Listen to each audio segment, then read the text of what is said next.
Step 3, you grow hard about what you want to be. Step 4, everybody just do your thing. Wake up, today's gonna be a good day.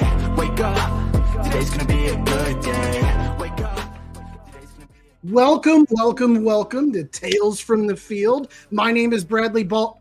Wait, my bad. My name is Josh Luedeman. Bradley Ball unfortunately can't make it today, but we right here, Dan, Neeraj, and myself are back and better than ever. Last week, Daniel Taylor presented MI Link, the ultimate disaster recovery solution for SQL Server 2022. Then on Tuesday, we had our community roundtable, and on Wednesday, Brad was back with Microsoft Fabric Import Azure Synapse dedicated pool fast via Spark Notebook. Brad really needs to start writing shorter titles. Then on Monday, Dan Taylor was back again with SQL Server to Azure SQL MI Link, the easiest and fastest way to migrate. So much to see. Whoa, what's up, Neeraj? You also forgot the January update from the PG team that we had on Tuesday. Oh my gosh, yeah, we had the January update from the Fabric PG as well.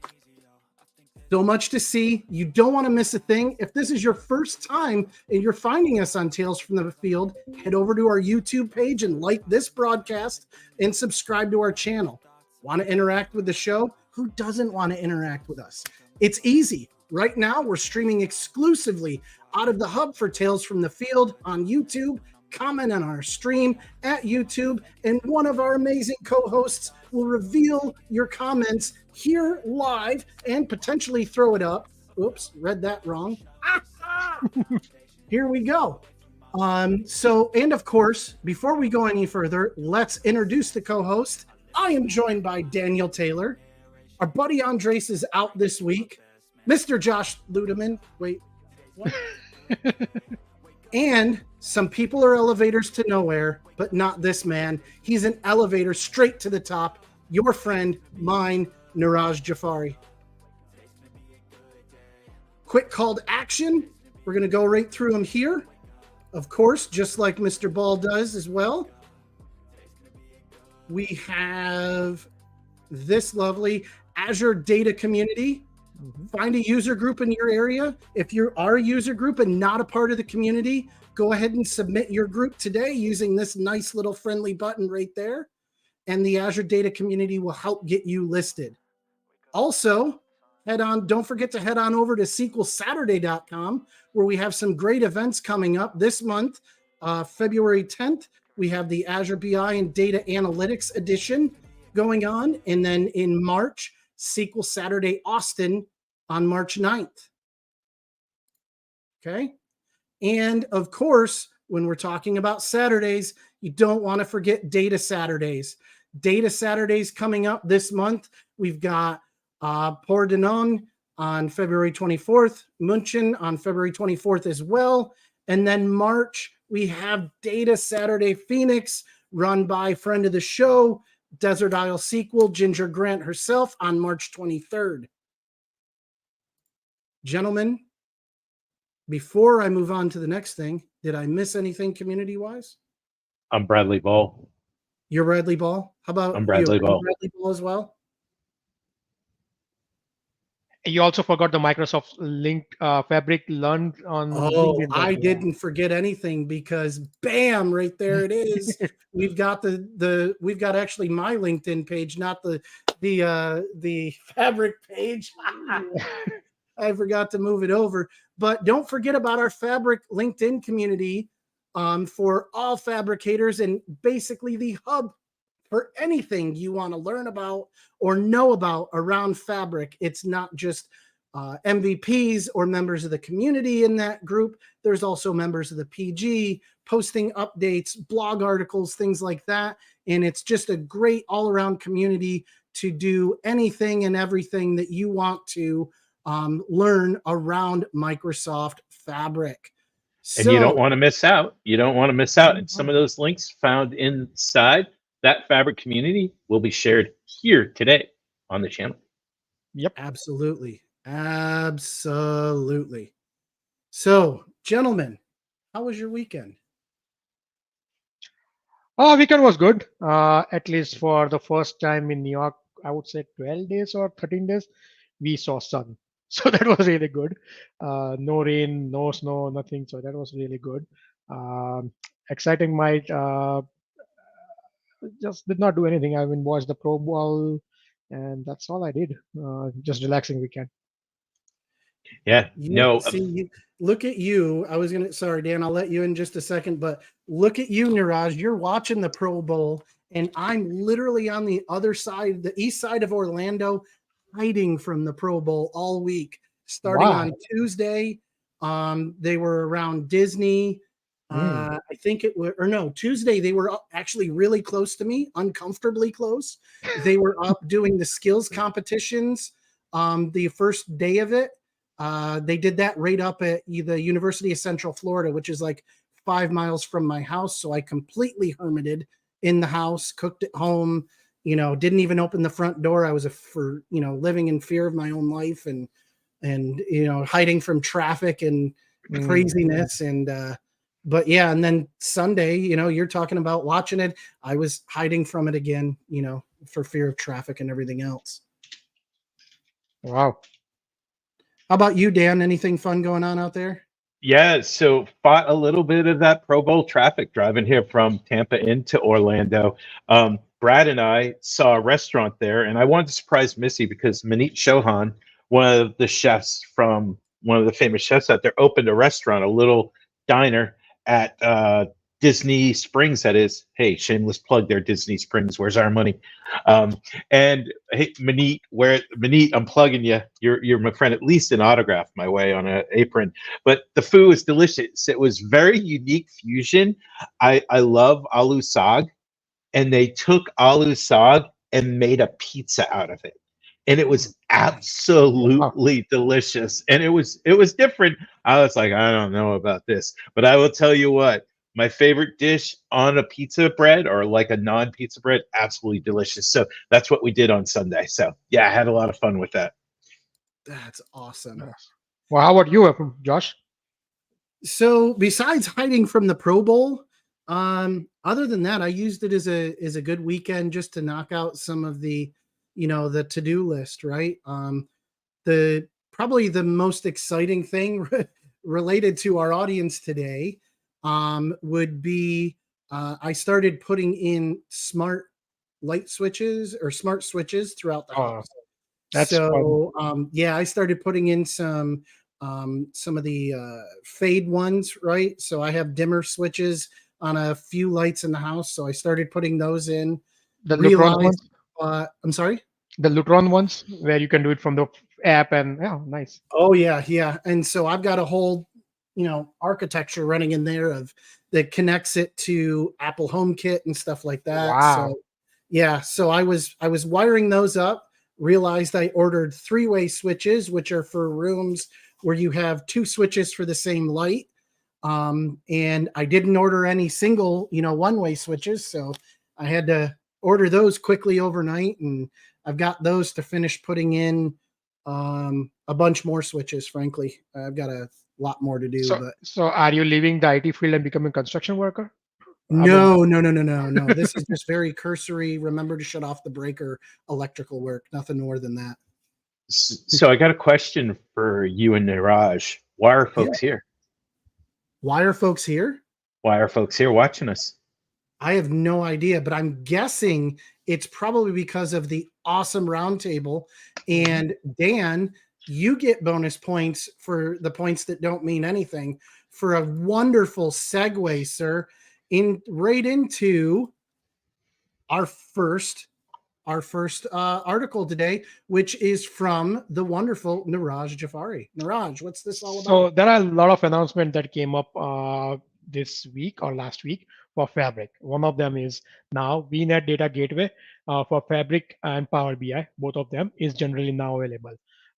What it makes is for the security purposes, right? I mean, if you have to run the bring the data from on-prem servers to the Fabric and Power BI side of it, now the VNet Gateway is generally available. It was in public preview, private preview from a long time, but now it's back to general availability. In this article, it shows you how to select it up, which virtual network gateway you need to do it up. It also shows you the pricing model. So if you go at the bottom, yep, thanks, Josh. It shows you the pricing model, how the gateway cost is going to be available for you. So something that people were waiting to get it into general availability, you can use it up for your Fabric and Power BI environment. No, that's awesome. Yeah, I think it's something that, a lot of customers have been waiting on. One of the features they've been waiting on for Fabric, and, again, allows that secured network connectivity for their data to move across. So definitely happy to see that hit GA. All right. So, for those of us following our scripts, we are going to skip Brad's link for this one. And next up, we've got Mr. Daniel Taylor, January 2024 recap, Azure PostgreSQL Flexible Server. Dan, what do we got? So I got to laugh at myself. I just put in there in chat for folks not joining us today. Brad is running late. What I was supposed to say is for folks joining us. Folks not joining us, that wouldn't make sense. But anyhow, by the way, Neeraj, it's funny. All three of your links today, I was complaining to Josh last night. You got in there ahead of me. All three of those were the ones I was going to use this week. So folks, stay tuned. Neeraj has some excellent links to share. And I stole this one from Neeraj because Neeraj usually shares this one with you all by Varun here. From our Actually, you stole this one from me. I was eyeballing. Oh, you were eyeballing this one. Some Lots really of theft exciting going on announcements. here. Lots of theft. And look, PostgreSQL is a great database, right? We have a lot of folks adopting it here in Azure, and there's some great announcements. The migration service in Azure database for PostgreSQL is in preview. What I love about this one is not only can you come from disparate data sources, but if you're not on the currently the Postgres flexible server today, the old one, the single server is being retired. So this is a great migration path, an online migration path there. So really exciting news there.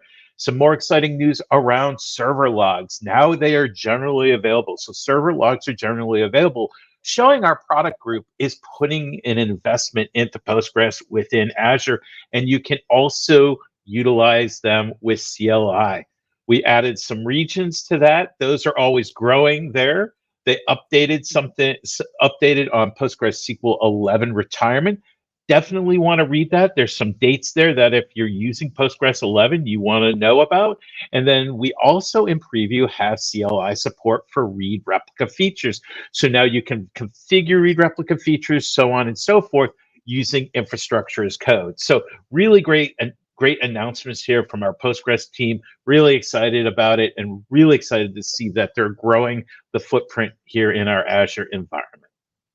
No, definitely, Dan. And of course, this one's always this is a kind of a soft spot in my heart because I remember, last year sharing their run up to the Citus conference as well.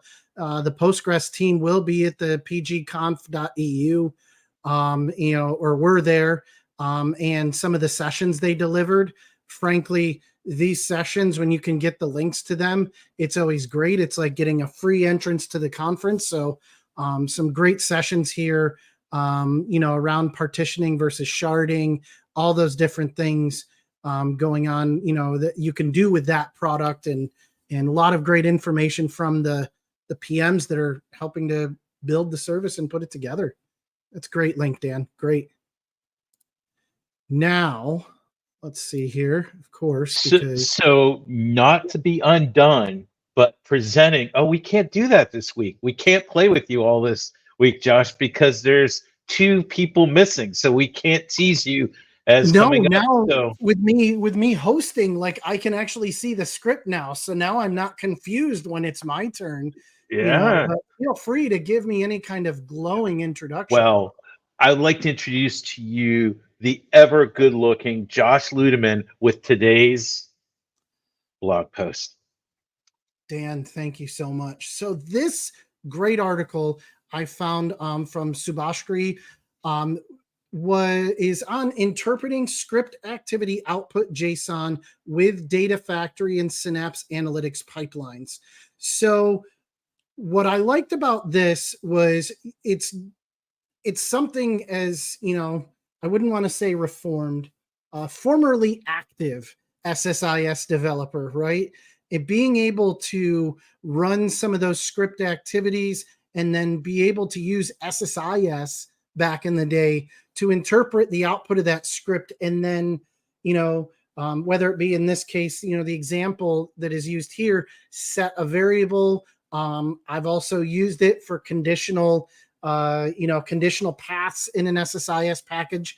So when I saw this article, I was like, okay, another, maybe perceived gap some people think is in Data Factory.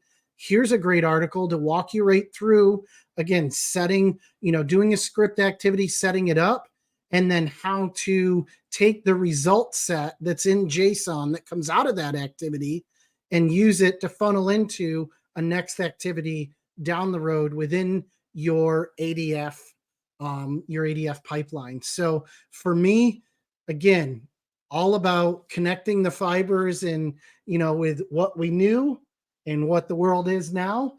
This was just a great article I wanted to bring up to the group, really to show, how ADF really isn't that much different than what we knew in SSIS. So next up, we have Mr. Neeraj Jhaveri. Neeraj, Microsoft Fabric is now HIPAA compliant. Tell me more. Yeah, so one more announcement that came up last week was Microsoft is now Fabric is HIPAA compliant. What it means is, particularly for the healthcare industries, HIPAA is one of the biggest compliance that they need to have it. And I know I have customers who are like waiting for this to happen. It's now HIPAA compliant. Also, there are a couple of other certifications like ISO 27017 and all of them. So this, and also in the article, Kimberly goes over what's the benefit the customers will be getting it out of it, having a HIPAA compliant, and how you can get started with Microsoft Fabric. If you are a new healthcare customers looking to go into Fabric, now with the HIPAA compliance, you can definitely start thinking about to move to Fabric and we are here to help. Yeah, no. And so one thing I loved about this article too, is it talks about what does that mean, right? Mm-hmm. Why does it matter? And what does it mean to be HIPAA compliant? What is the benefit for it for, customers? Earlier, in my career, first starting out consulting, someone said to me, and asked me the question, one of the, clients I was at, well, what's the status of HIPAA compliance, for this solution? And I had no idea even what was involved with, being HIPAA compliant as far as a system is concerned. So if you're like I was back then and not really knowing, this walks you through, what are the certifications that are involved here with HIPAA, and then the ISOs that Neeraj, you were talking about, but also what is the benefit to, to customers to have that compliance in there. So really a great piece. I did not scroll to this end of it here, but I think we've pretty much connected the dots here on how to get started with Fabric. But if you have any questions, right there, they actually cover that as well in this article. And you'll be surprised, Josh. I mean, I was just going through other things, like what other things they get. There's so many certifications, right? I mean, if getting a service to a GA, there are so many certifications that are involved. I mean, tons of them. I'm like surprised to see all this stuff. Yeah, definitely. Great article, Neeraj. Great stuff. Now on to the mountain man himself. I felt like it was weird, Dan, if I did not do that reference, at least for one of your links. The mountain man himself, Mr. Daniel Taylor. I am not HIPAA compliant. Still working on that. This was an interesting article, right?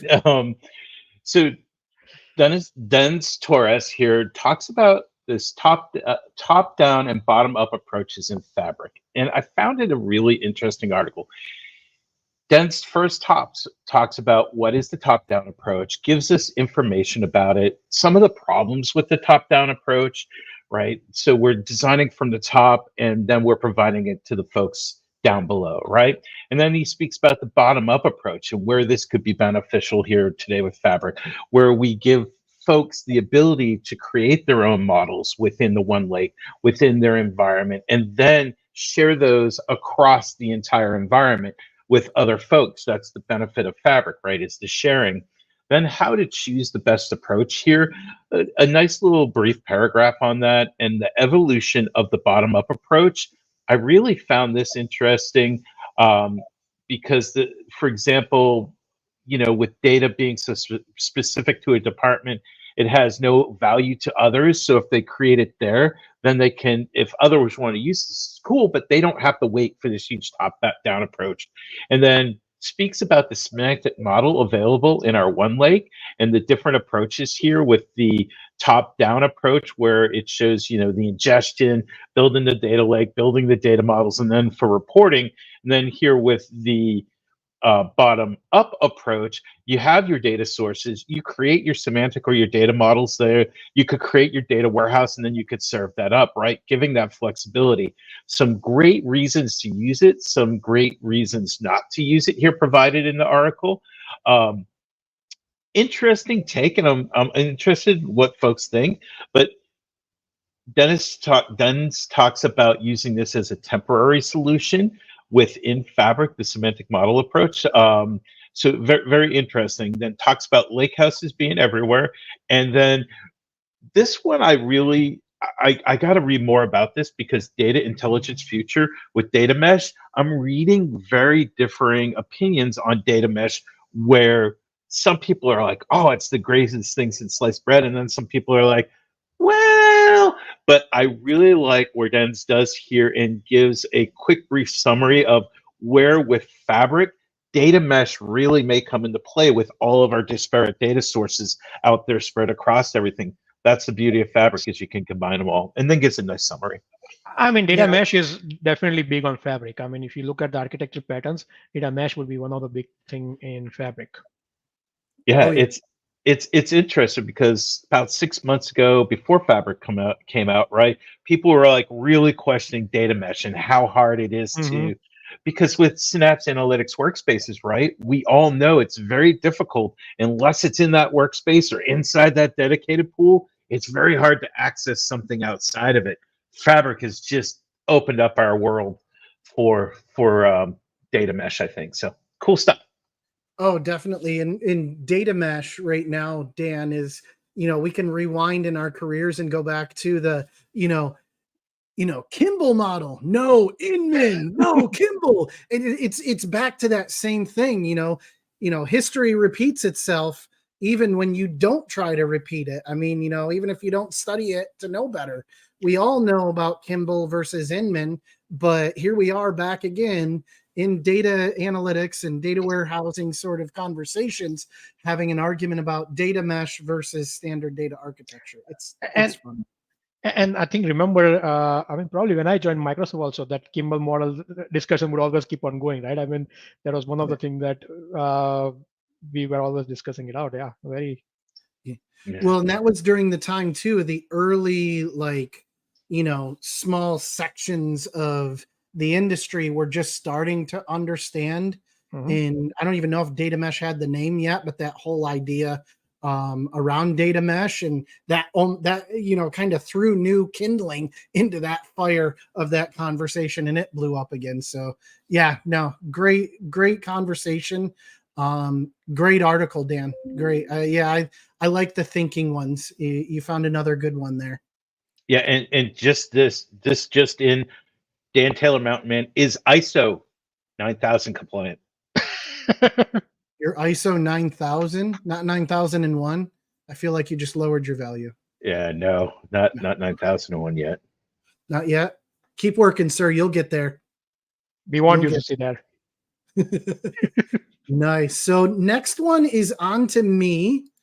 This is a great article from Ron, and I'm not going to mispronounce his last name. You see it right there on the screen, and we will have his information as well in the description of the video. It should already be there. This is a great article on mssqltips.com. We try to get one from there every once in a while. this right here is generative AI with Azure machine learning, right? And so this is a great article where Ron actually walks through, even describing basically what is Azure machine learning, generative AI, and then walks through how to use the model catalog with Azure ML, and large language models like Azure OpenAI, Meta's model, Hugging Face models, or anything like that, and use the entire Azure machine learning studio application to actually, really use that in comparison. Because I feel like I wanted to bring this article up because I felt like in conversations I've been a part of with customers, and hearing about some of the conversations, that you all have been having, Andres has been having, and others on the team, is customers, because the marketing is doing such a great job around Azure OpenAI and things like that. I feel like in their view, it's almost become a conversation of, well, am I going to use Azure ML or am I going to use Azure OpenAI? And this article does a great job of walking through implementing a solution, using them together, using them cohesively, right? And for me, I just, I thought this would be a great article, not just for the technical professionals here, that are watching the show, but as an article for them to keep in their tool belt as well, of doing a great job of explaining how the two live together. Ron goes through using prompt flow with it to better enable the OpenAI model that he chooses, customizing the flow, things like that, basically using the entirety of not just, Azure OpenAI, but Azure ML as well, setting up the prompts using Python. I mean, it's a great article here, really long, lots of screenshots from my point of view. And I know from Brad's as well, that article right there, when you've got lots of screenshots, lots of code, it checks all the boxes to get you up and running on that. So definitely recommend checking out this article. Another great one on MS SQL tips, and thank you to Ron as well. This was a great article from him. Now, next up, the link stealer himself, Mr. Neeraj Jhaveri, with Azure SQL Managed Instance Pools, new features. Neeraj, what do we got? Come on. I was hoping that Dan would pick it up, but he did not pick it up. So I just took it away from him. So yeah, Dan and I were dragging. We were completely dragging and getting our links in. Yeah. So Azure SQL Managed Instance, Dan, this is for you. New features that came up or were announced this week. Nice little articles. First, explaining up what is instance pool, right? I mean, this is the big thing. Instance pool is one of the big thing right now. And what is, I mean, if you look at the diagram, it explains you out what exactly it is, and what is new in the instance pool is something that definitely would help you understand the whole idea, how to implement the instance pools in there. And he also shows you how to create an instance pool in the background. So step by step, the very nicely written down. I mean, the reason I like this article was the step by step. I can create my whole thing just following the steps, and it worked perfectly fine for me. I was just playing around last night to just, I mean, been out of SQL MI from a long time. I'm like, let me just spin up, see how it works. I've been playing around, and it was fun to have it done step by step on this. Yeah, and the nice thing here too is he even provides the code, because when instance pools first came out, one of the questions I would get for customers is, well, if it's in a pool, can I pull it out and stuff like that? And the nice thing here is he actually walks you through using PowerShell of moving an instance in or out of a pool, which is huge. But being able to automate that as well, kind of one of my passion things going off to the side, because y'all know I've got way too many around me. I mean, look, literally around me, is, site reliability engineering, right? And looking at how you're also automating some of that, whether it be CI/CD or just DevOps as a whole, as a practice around your data estate, and being able to do this and move an instance in and out of a pool in code allows you some freedom to automate some of that so that it's not something you've got to worry about watching performance metrics to know this one's growing a little bit much, and in its resource usage, it needs to come out of the pool or it needs to go in. This allows you and gives you the tools you need to be able to consider how you could automate that, and the ability, once you figure out how to, how you want to make those decision gates, actually how to do that. So I love it. This is a good one. Dan, a video from you on this. Yeah, I see definitely a video on it. And I see a lot of usage for this in production because a lot of our users, they're slowly rolling into production, right? And you don't need all those resources. So you could share the resources up front. And to your point, Brad, Josh. Should I just change my name tag for today's show? Yeah, you should. You can pull it out later, right, and give it all the full resources, saving on your Azure cost, which is one of the well-architected framework principles. So yeah, good stuff. I love the article. It's a good article.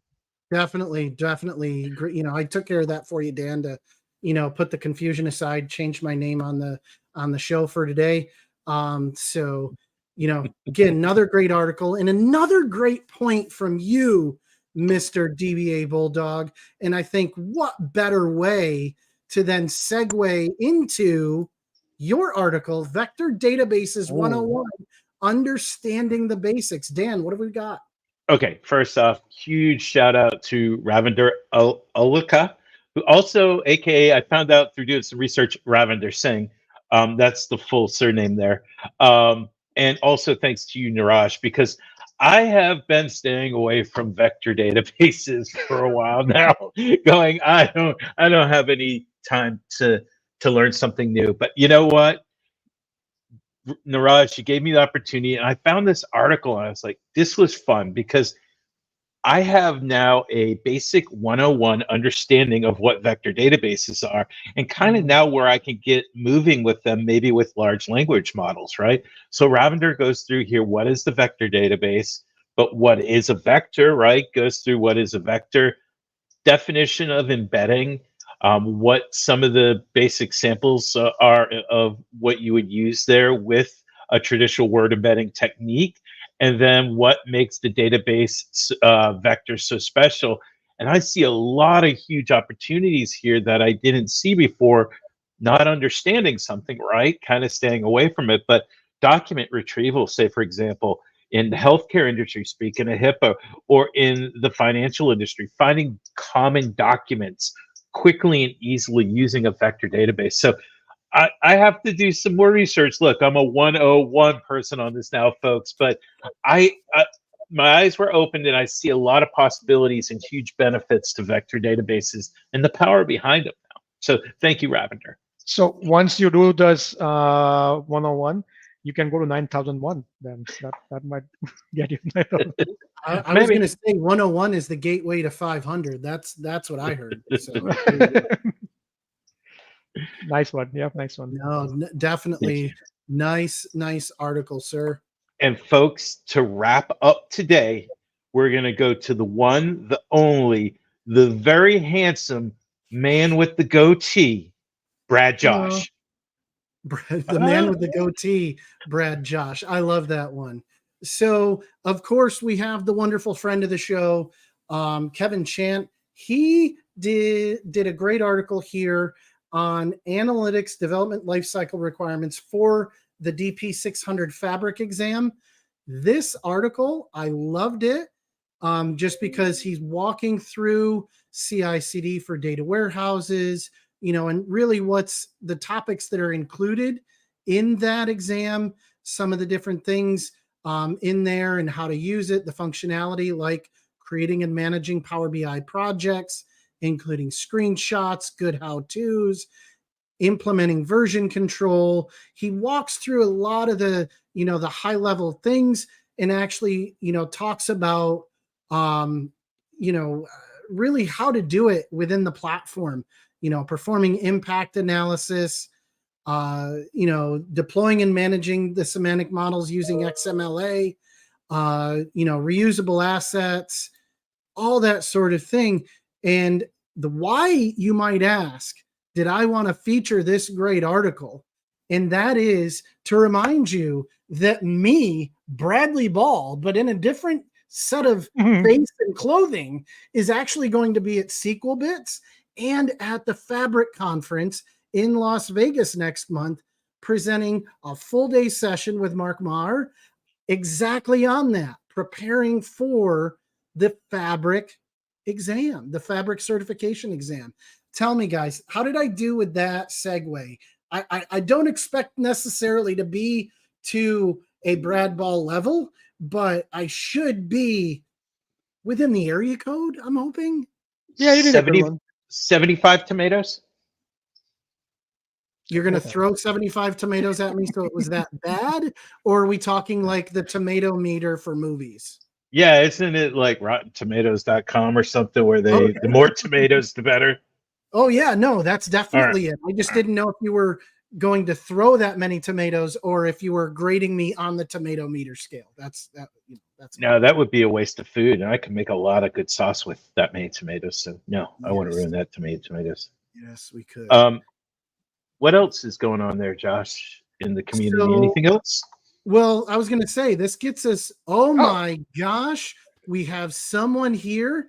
And hey, guess guys, what we have, Dan, because I've gotten really good at these segues being a stand-in Brad, is we actually have Mr. Ball here where he can talk about his 3 links, and I have them in no particular order. No, I have them in a particular Brad, it's in the order that they were in the spreadsheet.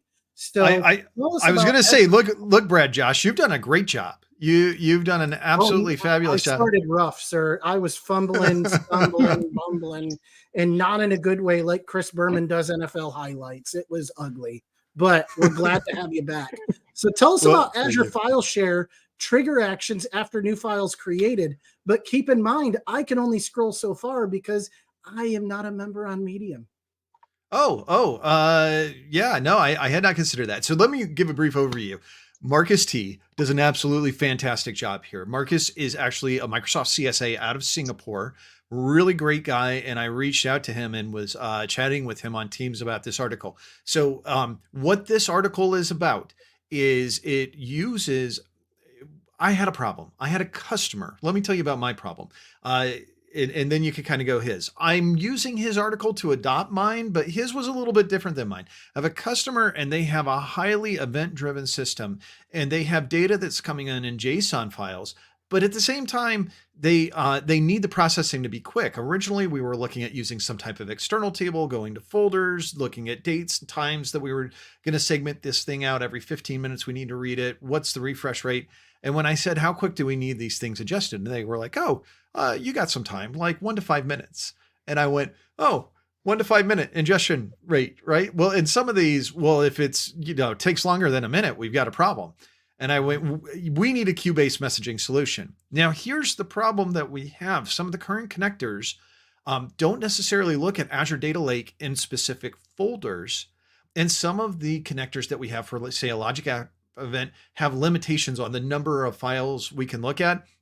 And let's just say that the person that I'm working with, they need tens and tens of thousands per day. And in some cases, they're going to need tens and tens of thousands per hour. So obviously it's going to be a very busy system. Enter Marcus T and his solution. What it was to be able to take and put a trigger on a storage event. Now he did this for a file share, but I went and I found that an ADLS Gen 2 indeed has the capability to raise an event on write to blob. And what that means is we can't say specific folder or anything, but whenever something is written to that blob, we can trigger an event that goes to an event hub. We can have that event hub then be read by an Azure function that says, let me look at the file we're generating. And if a path matches up, it can then call a specific logic app, and that logic app can then process that file. Now, here's the cool thing that we're going to do. He was doing this to send us an email using a logic app. We're going to use it to split this out and to have a SQL managed instance on one side and an event stream for Fabric on the other. When I get this up and running, this is definitely going to be a video that we're working on. Our good buddy Chris Chris Ayers that we've had on the show before is actually helping me with this. So I'm really looking forward to this, and I'm looking forward to being able to share more on that architecture. But Marcus T helped me figure out how we could get this solution going, and I really appreciate Marcus and his wonderful article. So if you're trying to figure out those event-based architectures, you want to check this out. Link number 2 from you, Mr. Ball, was this one right here. Learn the fundamentals of Microsoft Fabric in 38 minutes on the YouTube channel. Learn Microsoft Fabric with Will. Absolutely. So this is by the wonderful Will Needham. So big shout out to Will. Will does not have a Twitter account. He's not on other socials. He's on LinkedIn though. So we've got a link to him. Will, as we know, does a really great job producing really good, long, thorough content. He covers all the fundamentals that you really need to know about Microsoft Fabric to get it adopted here. One of the nice things, he had reached out to me because he wanted to share the video with me, but also towards the end of this, he gives a shout out to some great folks in the community. I was very honored we were on that list, and he gave a shout out to us and why folks need to tune into the channel, look at what we're doing. Will, we really appreciate that. We appreciate you. Will also has a school, SKOOL, I think, account. Where he's teaching courses. And so you definitely want to check out Will over there. But this was a wonderful blog. If you're new to Fabric or you got friends who are new to Fabric, this is a great in-depth way to be able to be introduced into that content by Will. So great stuff, Will. We thank you very much for all the hard work you're doing out there in the community. Yes, thank you very much for, thank you for the nod. Definitely for that. Love that. And then last but not least, Mr. Ball. And I'm just going to do what I figured out in the last one, which is speed up a little bit so we can see some of the video flowing while you talk. Mr. Ball, you have this wonderful one here with Shabnam Watson getting ready for and taking exam DP600, which is implementing analytics solutions using Microsoft Fabric. Absolutely. Let's give a quick shout out to Shamna. And one of the reasons that I want to make sure that I shout out to her is because she, along with myself and Mark Price, Mayor, we're going to be delivering a pre-con at the Microsoft Fabric Conference. And you don't it is say. going to I be... don't think we talked about that at all on the show today, but continue, sir. Tell us more. I was going to say, and it's going to be on this exam, the DP600 implementing Azure Solutions. And what she did was she recorded a couple of videos preparing for the certification test, but also a reaction after the fact. And this was very interesting. So if you're looking at taking this certification, she covers in depth. Here's the things you should be looking at. Here's the things that you want to study. I've already got mine scheduled for Friday, the 26th of February. So my plan is to also take that before I end up, we got a nice little ad right there. So my plan is to take that before we get to SQL Bits, where Mark and I are delivering the first half. And Shabam is going to be helping us by being a remote proctor for us for that. And then she is going to be live at the Fabric Community Conference, and she's going to be presenting with Mark and I. I'm very, very excited for this. Check out her reaction video, because one thing she talked about was you think you've got your time and you're going to go on your time. And she said actually she was waiting 45 minutes because they had a queue of people before her for her to be able to take her test. So keep that in mind. Maybe have a little granola or snack bar sitting there next to you if you need it, because you may have some time that you're waiting. But I love what she's done. This was my preparation. This is my guide. This is my reaction to the test after the fact. And that's the thing. What we're trying to do is we're trying to bring that real world experience of having done this certification. So when we get in there, of course, we can't break NDA. We can't tell you any of the questions that we face on the exam, but we can certainly cover the scenarios. That's what we're going to be doing. This content was put together based off of all the Learn documentation that we have put together for the study guide. And so we're going to be doing our best to deliver that to you. So shout out to one of my co-captains. You're not going to give us all the answers? That was just you. You gave me $20. So keep it on the down low, man. Keep it on the down. Okay. All right.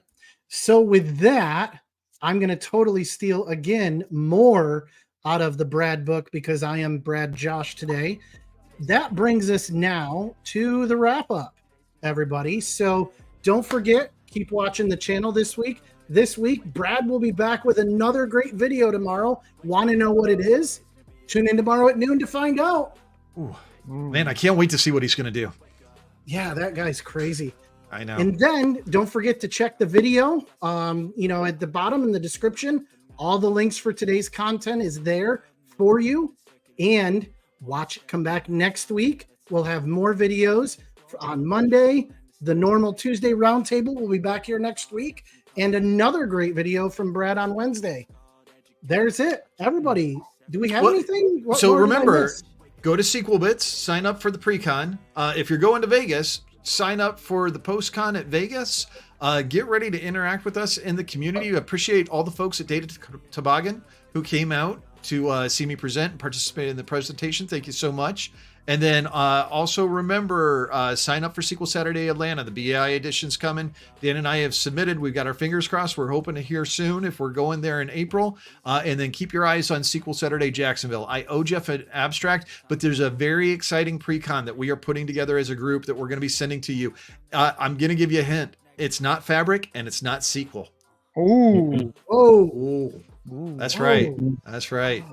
Oh, but you're going to want to attend this one. You're going to want to attend. All right. Well, this is why I can't have nice things because, of course, I forgot the Fabric in the other sessions. But on behalf of myself, Brad, John, is it SQL like SQL or SQL? It depends on who you ask. Neeraj, don't make me break out the dollar jar for you. I say a lot of nice things about you. You said the elevator thing, right? Yes, I did. That's right. You're an elevator straight to the top, buddy. Don't make yourself go down. Don't press that SQL button. I was just missing Andrea, so like, is it SQL or the SQL? The cables just broke. All right. On behalf of myself, Brad Ball, Dan Taylor, Neeraj Jhaveri, thank you, everybody. We'll see you next time. Today's gonna be a good day. Wake up. Today's gonna be a good day.